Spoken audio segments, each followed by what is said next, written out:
So 2nd and 10 here. What's left? What's left? Check. Here we go. From the shotgun, it's Taylor. Caught on the left side, Fitzgerald. That catch good for only a yard, and it'll be 3rd down.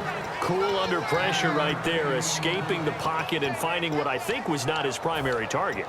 And some of these guys are just so comfortable getting outside of the pocket that they'll do it on purpose. It doesn't even need to be a breakdown. They move, and they know it affects the defense, because a lot of times you get lost in coverage in the secondary, and I think you're exactly right. Wasn't his primary target. Found a secondary guy who sprang open, probably because of his movement out of the pocket. Here's Taylor to throw, surveying the field. And he can't come up with a pick. Nearly his 2nd of the game. Instead, 4th down. The name of the game, as always on defense, put pressure on the quarterback. And that's exactly what they've done today. It looks like they've got him a little bit rattled. That would have been the 2nd interception in the first half. He's been a busy man here in this first half as he gets it away. And no return here. This one's going inside the 15 to the 12-yard line. And the Rams getting set to go now. And following the interception, just any interception, are you a little bit more cautious when you start that next drive, or no, you just throw that out the window? I think you are. I don't think that there's any way you can run back out there and go, totally didn't affect me. Let's just go ahead and be loose with the football again.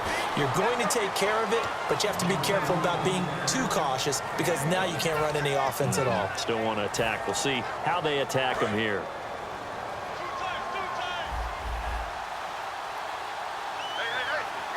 The one running back is Gurley. To throw on 2nd down is gone. He's going to go for a big play downfield. And both guys were there, but it falls incomplete. And when all else fails as a defender, when you're not there in the coverage, your best friend is exactly what we saw there. A big play shot taken by the offense. Unfortunately, it ended in a big drop.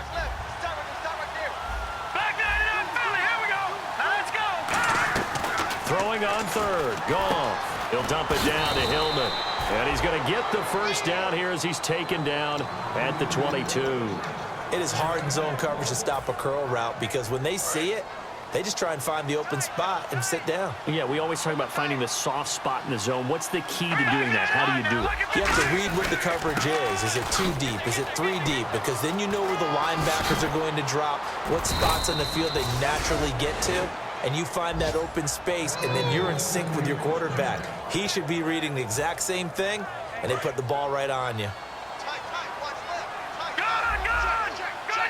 They come out here in the eye. Gurley again here on 1st down. And he'll push this forward only to about the 42-yard line. Just a yard on the pickup there, and it'll bring up a 2nd and 9. Now that's the type of play that'll fire up a defense. Hold them to 1 yard on a 1st down run.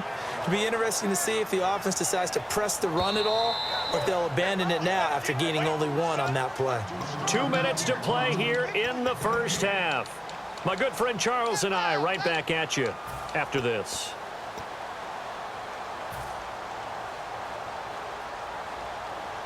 I'm ready now for 2nd and 9.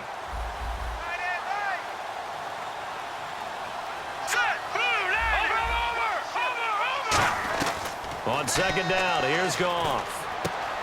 It's a short one here, complete to the tight end. That throw good for only a couple. It brings up 3rd down. Got to give credit where it's due. Really nice defense on that play. The pitch and catch was successful, but not any run after it.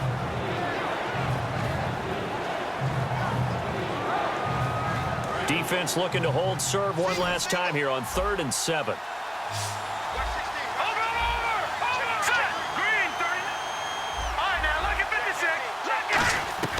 A shotgun snap for Goff. Quick hitter here, it's complete. And he's got enough for the 1st across midfield to the 48. And defensively, they were in zone coverage there. Do you have to be a little careful? You're losing playing against a good quarterback like he is. to not play too much zone? Yeah, you have to be careful about how much time you're giving up. I think it's a good point you just brought up. So maybe if you still want to play zone, you go to a zone blitz scheme.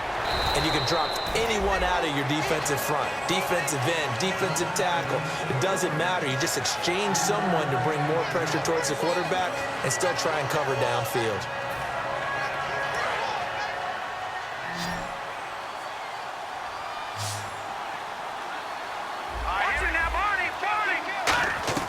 To the air again. Gone.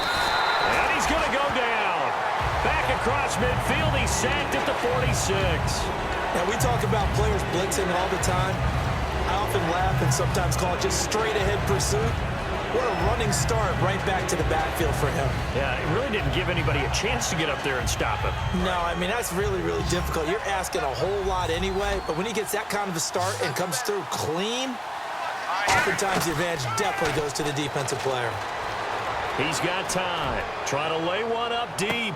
And he's got his target. It's Austin for the Rams touchdown. Tavon Austin, his third touchdown now on the year. And the Rams add on to their lead. And this one through the uprights and good. The Rams kickoff team on the field, and here we go with the ball in the air. This is taken about 7 yards deep. Taking it right down Broadway. And he takes it all the way, but there is a flag down, so hold the celebration. This one's coming back. And as we've talked to special teams coaches, that theme of being aggressive continues to come through, doesn't it? When they moved the kickoff back to the 35, it was going to cut down on the number of opportunities. But if you've got a special guy, you give him the green light no matter where he fields it in the end zone. And in this case, it paid off handsomely. He fielded it deep in the range of emotions. Maybe like, oh, no, don't. And then all of a sudden you see him break it. You're like, yeah, way to go. Yeah, sometimes you have to remind your head coach that he approved the green light for bringing it out from deep in the end zone. And that's exactly why he did. They stay on the ground. This time it's Johnson. And he will lose yardage and be backed up to the 24. He lost 2 there, and it's third down. With the struggles we're seeing up front for the offense today, they've got to think about changing up their play calling. Some screens, some draws, some quick-hitting plays in order to try and supplement the run game. You don't totally abandon it, but you try and give it a little bit of help.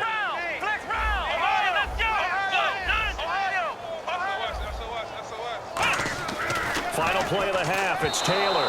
And this is incomplete with a clock showing just 3 seconds left. He's thrown 1 interception already, and that doesn't necessarily mean the rest of the game is going to go like that.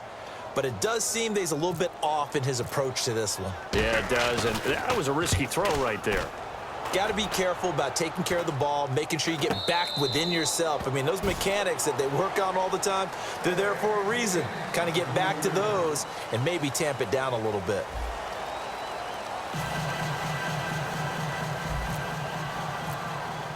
Both teams appear ready for the fight ahead, and we resume action here in quarter number 3. This is taken about 7 yards deep. And he'll wind up getting an extra couple yards here for his trouble as he'll bring this one out to the 27. Now this offense ready to take over again. They come out here with a 0 on the scoreboard. What was said in that locker room? That's what I want to know.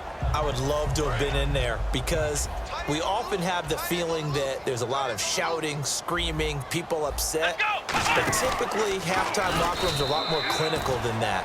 And in this case, are they upset that the plays weren't working because of execution, or did they think they were just bad plays to call? Yeah. We'll find out pretty quickly here if they feel like they had something going, but they just need to do it a little bit better or not. We'll find out.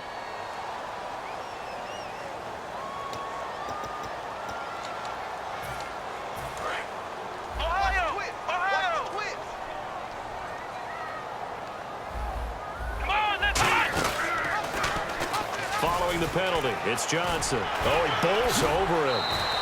11 yards on the pickup, and that'll be good enough for the first. The more football I watch, the more I want to check and see if teams are going to panic when they're down on the scoreboard. And this team has shown no signs of doing that. A lot of the time, they come out after the half. Things haven't worked so well in the first go-around. They want to throw the football like crazy. But the way to open up throwing the ball is to run it. And they've run it well here to start the second half. That one goes for 13 yards, and it moves the sticks. Sometimes it's hard to believe, but there are times this game is about patience, isn't it? Has had the game he expected, but that run there, that may get him going. I was just going to say, maybe that gives him a little juice, because you're right, he struggled, especially in that first half. Yeah, and I know the great ones always think to themselves, just hang in there. I'm just one big carry away from busting this open. That's a good start for him. And they're able to get this one past the 30 down to the 25. Well, coaches always talk about finding balance on offense. I don't think you get much more balance than this. Big-time run, big-time pass. A 1-2 combination. Looked pretty good. How about that? Let's see if they can continue to take that kind of a punch, though. Flex round! Flex round! Come on, let's go! Flex round! Ohio! Now Taylor on first down. And almost intercepted. It would have been his second pick of the game. Instead, it'll be second down.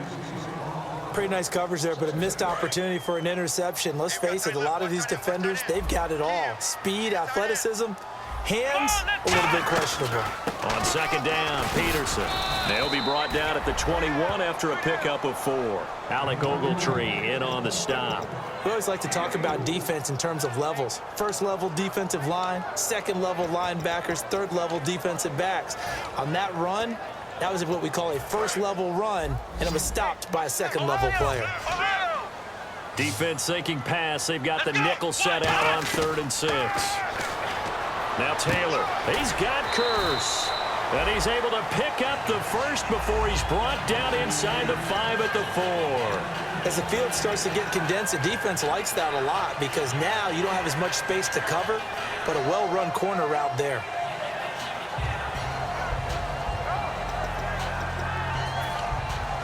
And here comes play number 6 on this drive. They come out here in the eye. They'll try and run. This is Johnson. And able to push his way forward here for a good little gain. Give him 4 on the carry there at 2nd and goal.